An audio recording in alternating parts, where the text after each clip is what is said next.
He wasn't running against Donald Trump. But for her to be here, I thought that was a nice gesture. One of the most exclusive tickets for the inauguration was last night. It was really hard to get tickets for a lot of people in Washington, D.C., because I know people who were trying to scramble and get some. It was over at Union Station, which is the Amtrak hub, just about a mile from where we're sitting right now. Here's some of Donald Trump. He addressed the crowd, recapped parts of the election and election night, and looked forward to perhaps the rain later today. They predicted that this would be the greatest loss in political history, not even modern political history. I outworked everybody. I think I outworked anybody who ever ran for office. They canceled their fireworks 2 weeks out. If you're going to lose, you don't want fireworks, right? Come here, Kellyanne. Wow. There is no den she will not go into. When my men are petrified to go on a certain network, I say, Kellyanne, would you do? Absolutely, no problem. Then she gets on and she just destroys them. So anyway, thank you, baby. Thank you. Tomorrow we have a speech, probably around 12 o'clock. It may rain, it may not rain. I don't care. Doesn't matter. I mean, the truth is, if it really pours, that's okay, because people will realize it's my real hair, and that's okay. It's okay. We are going to make America great again, greater than ever before. Thank you very much, everybody. Thank you. He is so funny. Donald Trump will be Donald Trump, and that's what Corey Lewandowski always told him. Don't change who you are. Right. People love you. Don't change anything. And last night you saw him. He was looking to the future. He was recapping the past, had some axes to grind. Oh, Kellyanne's in a fantastic dress. Come on up here. She's going to be on our show, by the way. Whatever's on his mind, right? Well, I know. I thought the speech at the Lincoln Memorial was really good. Yeah. And I thought that was a fun night that somebody hosted. It reminds me of something he does on a regular basis, because he does a lot of fundraisers for people. It reminded me of a typical fundraiser when there are no cameras around, and a lot of people say, wow, you know, it should have been more formal, prepared the remarks, been more presidential. That wasn't the format of the night. This was a way to salute, thank, and get ready and set the table for today. I think today is going to be a it's going to be full of news-making lines. I think it's going to set the tone. One thing is pretty clear. He was lauded the way the content of the speech he made after winning. I think this address today will be looked at the same way. I would look for soaring rhetoric today at the west face of the Capitol. Last night, though, it was all about bringing the country together after a very long campaign. So this journey began 18 months ago. I had something to do with it, but you had much more to do with it than I did. I'm the messenger. I'm just the messenger.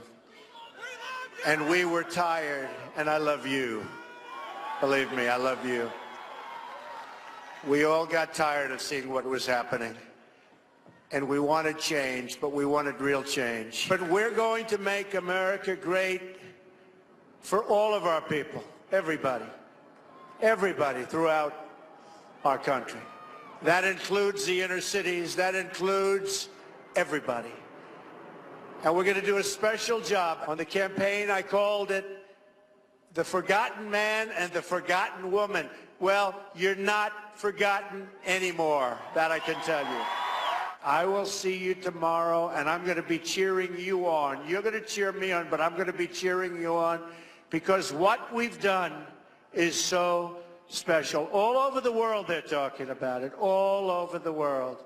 And I love you folks, and we're going to work together, and we are going to make America great again, and I'll add, greater than ever before. And there is a tremendous sense of positivity in the streets because of Donald Trump. There are so many people, I don't know the tourist interview, from across the country that are here today. I know, it's amazing. People Arkansas, Texas, Indiana. Lots of Californians I met last night. Yeah. From Florida. I talked to so many people. I went up to Capitol Hill, had lunch with my daughter yesterday. I got two things. Number one, hey, Peter. That was funny. And number two was, hey, how's your throat?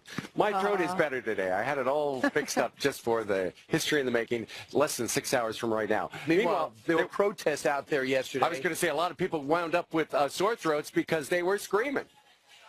Probably so. Yeah, we ran into a few protesters last night, but it was really bad in some areas. Griff Jenkins was affected by it. You saw Pete was out in the middle of all of that, people throwing things at them. Geraldo almost got decked with an egg last night.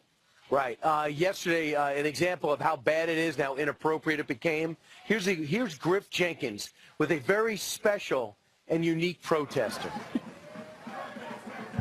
In fact, this young man, you were participating in the fire. What's your name? My name's Connor, and I actually kind of started this fire. So why'd you start that fire, Carter? It's Connor. Sorry, why'd you start that fire? Because I felt like it, and because I'm just saying our president. Okay, well, there you have it. Yeah, that summarizes it. Right, a future juvenile delinquent. Maybe he's getting an earlier start. Well, you know what? It's his opinion. It doesn't seem appropriate. Certainly not unifying. Right. It's hard to see the other side of thinking that is so ridiculous and inappropriate. Can you imagine how embarrassed any parent who might be sober or might be hungover well, right now? There with his parents. That's the point. Brian. Exactly. It's in the middle of the night. He should be sleeping probably, but he's up starting fires at a protest. I'm sure his parents are there with him. And what that is right there is there was, the deplorables during the campaign. Those were people who supported Trump. There was a deplorables ball last night over at the National Press Club about 3/4 of a mile from where we're sitting right here.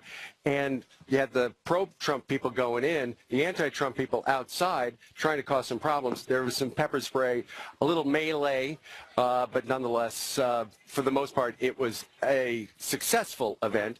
And I'm sure the protesters would say they got their word out as well, because we sent Pete Hegseth in, and, they yelled at him. Yeah, Donald Trump saying, give me a chance. Yeah. Just wait a few years. Let me get things rolling before you start acting like this. Let me prove myself. Right. Meanwhile, coming up shortly, Kellyanne Conway's going to be joining us in about 50 minutes. She has a lot to do, but she'll be coming here and talking to us right before the big inaugural when she'll officially get her job.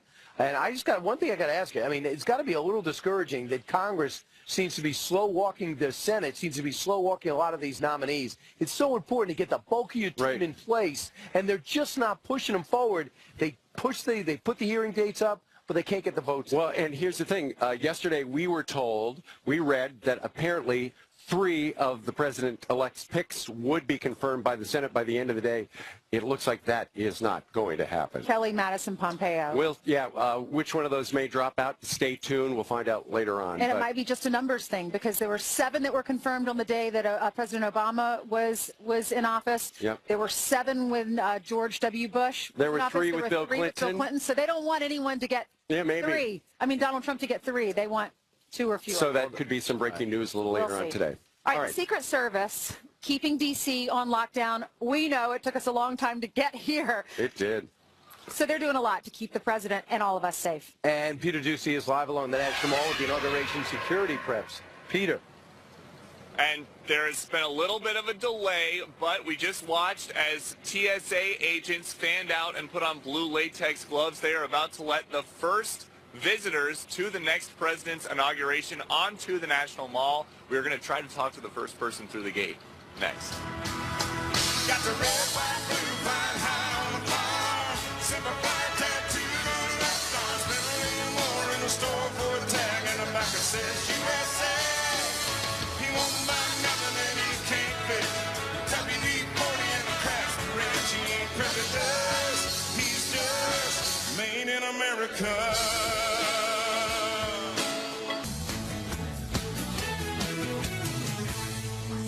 Good morning. Welcome back to Fox and Friends. Some quick headlines to bring you. In just a few hours, a notorious drug lord El Chapo Guzman will face a judge in New York City. He arrived in the United States from Mexico last night. He faces charges in 6 states and life in prison. President Obama using his final hours in power, writing to Congress, slamming them for failing to close Gitmo. Well, this is final 4 terror transfers arrive in the UAE and Saudi Arabia. He released 14 prisoners in the past week alone. 41 detainees now remain at the camp. And your prayers are working. That from former President George W. Bush. He posted that online. His parents, former President George H.W. Bush and former First Lady Barbara Bush, are on the upswing. Both were hospitalized for respiratory problems, but they're getting better. We're happy to report, and we're wishing them a speedy recovery. I'll see you soon.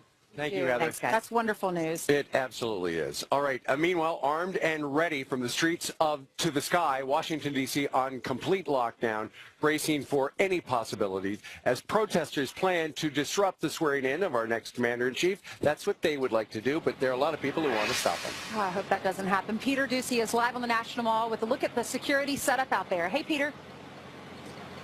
Hey, Ainsley. Hey, everybody. And they do have a big 8-foot-tall fence around the entire mall where all the festivities are going to be. There are 12 checkpoints that people who want to see the next president get sworn in can come through. This is one of them. It was supposed to open about 15 minutes ago. It seems like they might be letting people in any second because the TSA has all fanned out. But if you look on the other side of one of these security fences, there's a big crush of people right here, and then it looks like it extends down past this tent. There are a couple hundred people all bundled up waiting to get inside. They will go through some airport-style security here, and then they'll get in, and whoever these people are will be the first ones on the mall for Mr. Trump's inauguration, because so far the only people that we've seen here are law enforcement and vendors. And something that we just overheard on our walk down over here was vendors getting an instruction by their manager that if things get violent here, their instruction is to evacuate, basically leave whatever T-shirts or food or other merchandise they are selling behind, just abandon it, escape the grounds of the National Mall through the Sculpture Garden, and then seek shelter in one of the Smithsonian museums, which these vendors are now being told will open up in the event of some kind of a calamity on the mall. So that is something that we had not heard before, but that is something that these vendors are being told still in the dark as they wait for people to come in. Hopefully we should be able to talk to some folks here any minute by the time that the fence is open. Back to you. Peter, just to be clear, the vendors were told to leave the T-shirts right where they were by the police or by the vendor company? This was by the vendor company who came out and was telling a group of several dozen vendors that they have their backing. The bosses aren't going to be mad if they leave merchandise and cash behind to go and protect themselves. But it was a dire warning that these people were getting, and everybody was taking it very seriously before they headed off to their tents that are lining the mall here. All right. You know, when you go, nowadays, Peter, when you go anywhere, you're looking for the exits, you're always vigilant. Yep. See something, say something. It never used to be like that. But nowadays, if you go anywhere in a big crowd, you have to be vigilant. You're doing it. All right. Peter, thank you very much. All right. Meanwhile, straight ahead, we probably won't be seeing another tweet like this for a very long time. Or will we? The Secret Service just confiscated our next president's smartphone. Is that true? Ed Henry here on that story. Why is he smiling about that? And Democrats are making it their mission to disrupt the peaceful transition of power. So will Trump be able to overcome this opposition? A debate that you won't see anywhere else. Start walking now.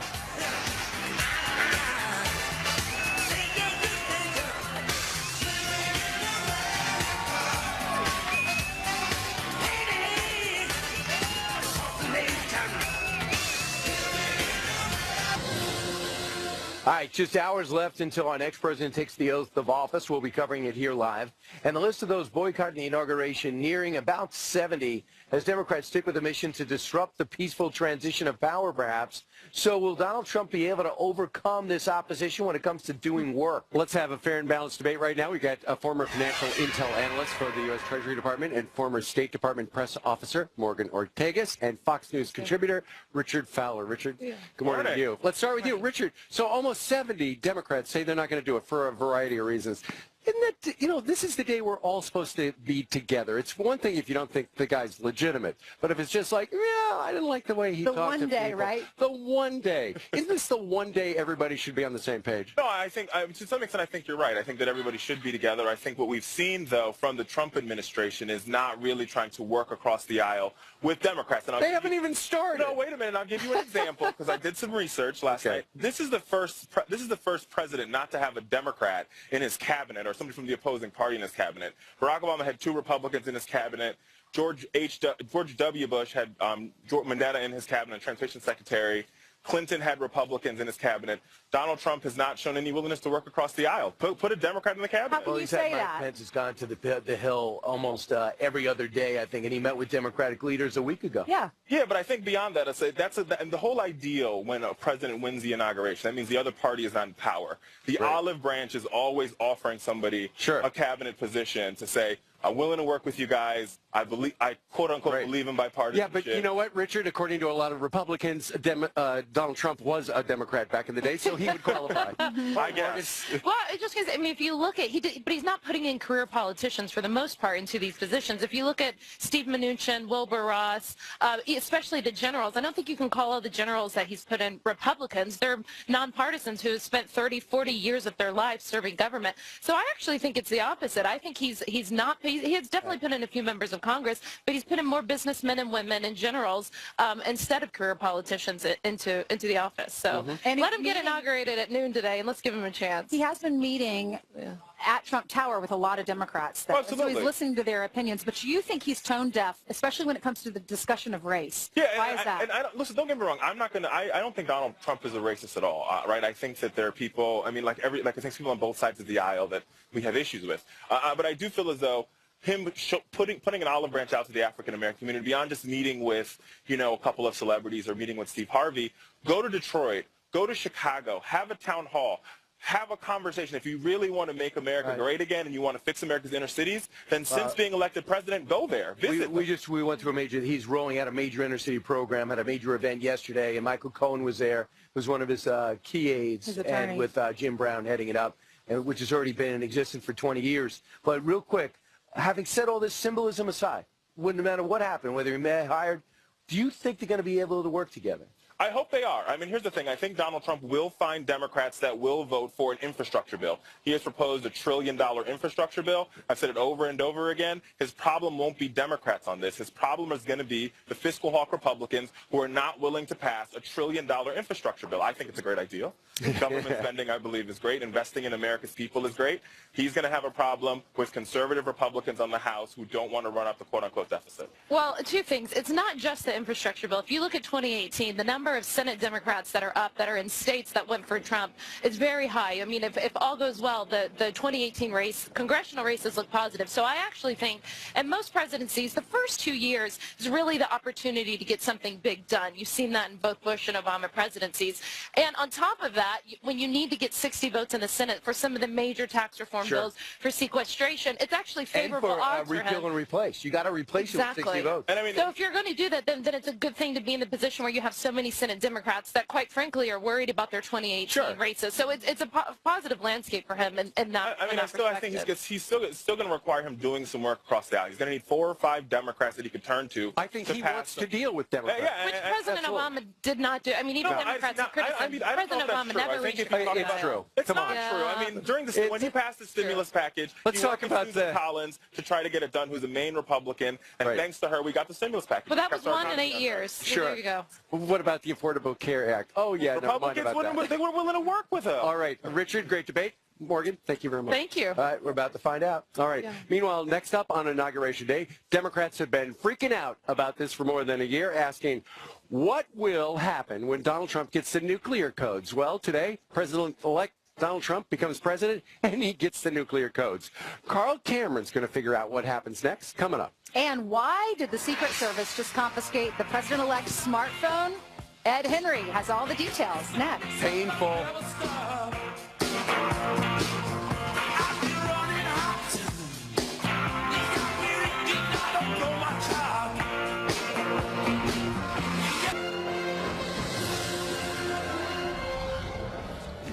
A life that's full, I traveled each and every highway and more. It's going to take about 5 hours. It's going to take about 5 hours to switch out one family and put another family in. That would be a video I would love to see. And, man, those guys and those women, whoever's doing it, underappreciated it almost they should be working in a pit crew. Well, there is a new man in town who moves in there tonight, and when I interviewed him the other day, he said they're going to have a big slumber party tonight. It's a big tradition for presidents to invite all of their kids and grandkids to spend the night in the White House for the very first time. Well, fantastic. So the Obamas are officially out. I think all they've got right now, because they moved all their stuff to Calorama, is they've got toothbrushes and they had a bed they slept on. You can put it on their clothes, go up to the Capitol, and then go on vacation. Just like we got at the Hyatt. When I walked in the Hyatt, we got toothbrushes and toothpaste. It's a. Actually, so now you're revealing where we're staying. Right. Well, let's say hypothetically. Let's say if we were at the Hyatt. I have news for you. Everybody knows we're there. No, that's true. Yeah. All right. Meanwhile, 1 point of reference. You are watching a 100% caffeine-free telecast. Because it was because of the security sweep, they still have not made the coffee here. I just checked a second ago. There's no coffee. We hope to have coffee and caffeine within the next half hour. I had an apple in my pocketbook. That's great. They took the apple. They said you're not allowed to bring food in here. Okay, great. Really? Maybe he was just hungry, because that's a new rule. People were camping out there. They want to be the first ones in. One lady last night that I met at the restaurant said she's wearing long johns. She went and bought long johns because they were leaving the restaurant to go camp out here to get a front row seat. Well, they kept the apple. It's all part of things you can and cannot bring in. It's all part of the security. Ed Henry is over yonder behind us. And Ed, good to see you. You have seen a lot of security in your day, but I'm sure this rivals anything you've ever seen. It certainly does, and Fox News has just obtained the actual threat assessment from the Department of Homeland Security. It's a 10-page document that lists all of the big-picture threats that they're worried about, from al-Qaeda, obviously, to ISIS, and all kinds of groups in between. The big-picture headline here is they say inside the administration that there is no specific credible threat to this inaugural, but they are obviously, they have an intense security footprint. As you see from your vantage point, I can see it here from the west front of the Capitol. Just behind me, obviously, is where Donald J. Trump will be sworn in just around noon Eastern time. But I will note that this threat assessment adds that they are still very concerned about the so-called lone wolf, what we saw in Germany with the truck bomber, that kind of situation. Nobody wants to alarm the public, but these law enforcement officials want to put out these assessments to make sure everyone knows that they are very much on guard, guys. Yeah, I mean, there's no doubt about it. If anyone didn't think there was a threat out there, they haven't walked around. It's good to know there's nothing specific, but I always heard they're really concerned about the truck. After what they saw what happened in Nice, France, they're concerned about the vehicle, which I don't know how you stop trucks on streets. Well, we saw tour buses lined up in the vicinity around the Capitol. 2, 3, 4 deep, a mix of tour buses and cement trucks. When we were coming in with our crew this morning about 3:30 a.m. Eastern time, all in almost every block ringing in the Capitol, 3, 4 buses and trucks deep. That is obviously one of many defensive measures they have in place. There's all kinds of other measures we can't see, and other measures we wouldn't want to talk about anyway. Sure. All right, Ed Henry, live for us this morning. Thank you, Ed.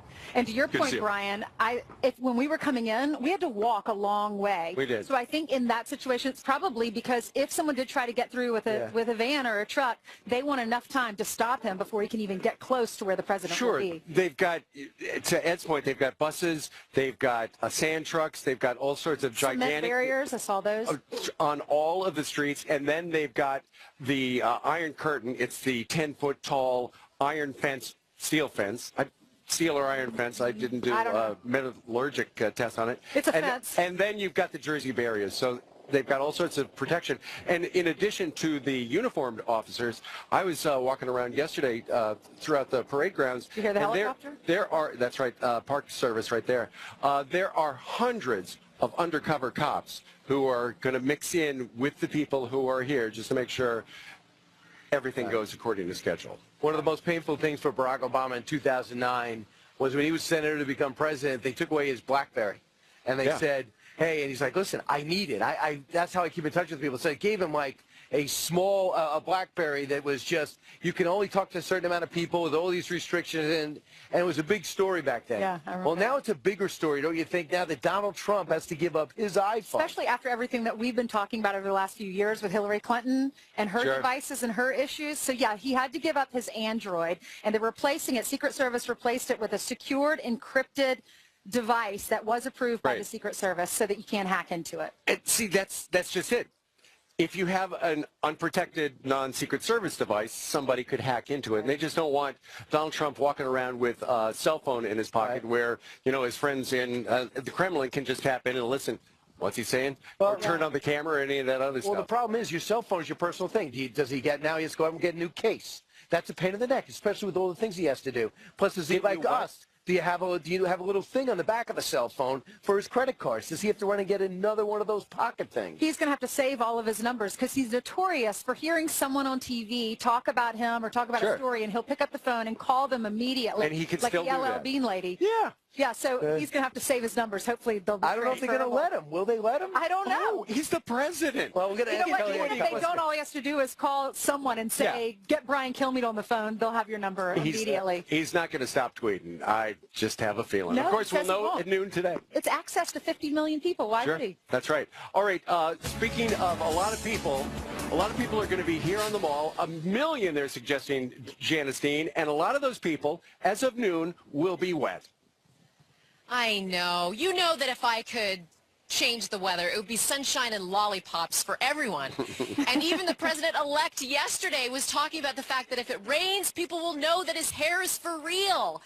So even the president-elect is getting in on the weather forecast. So here's what I can tell you. We are expecting rain. We might be able to push it a little bit further into the timeline, like 11 a.m., 12 p.m. But you know what? We're not doing so badly because when it comes to weather extremes on Inauguration Day, it was 7 degrees on 1985. That was when Ronald Reagan was sworn in. The warmest was also when Ronald Reagan was sworn in 1981 at 55 degrees.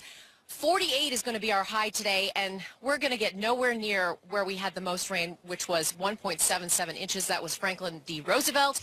And the most snow was 9 inches of snow. So no blizzard, no snow. That's the good news. But you can see on the radar we've got that rain creeping in around 11 a.m., 12 p.m., and then it's going to last probably until around 2 and 3, then cloudy skies for the rest of the day. It's not going to be a washout, but the good news is they are letting us in with umbrellas. As long as they're less than 18 inches and they're not pointy, you can bring your umbrellas if you're coming down to the mall or the parade today. So that's the good news. They did that yesterday, which I think we've all got our umbrellas today back inside. Right. That's right. Also, a lot of the people who wind up with the tickets for the seats back there are being issued ponchos as well. Because it would be crazy if you had 900,000 people with umbrellas over you, nobody would see anything. Yeah, it'd be a good day to make ponchos. And then you try to upgrade if you had the poncho deal. How would you like pockets? There you go. Pocket ponchos probably go double the price.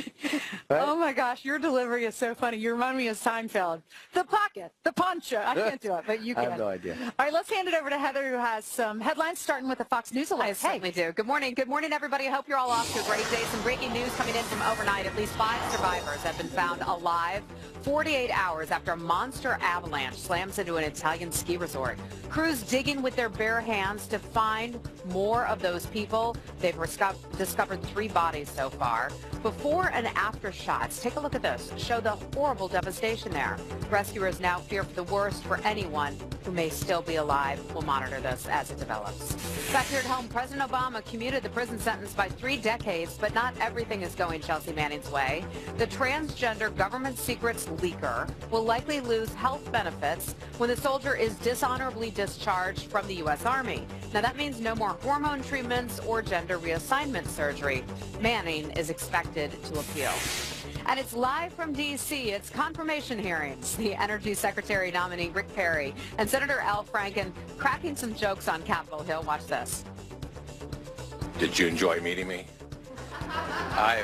I hope you were as much fun on that dais as you were on your couch.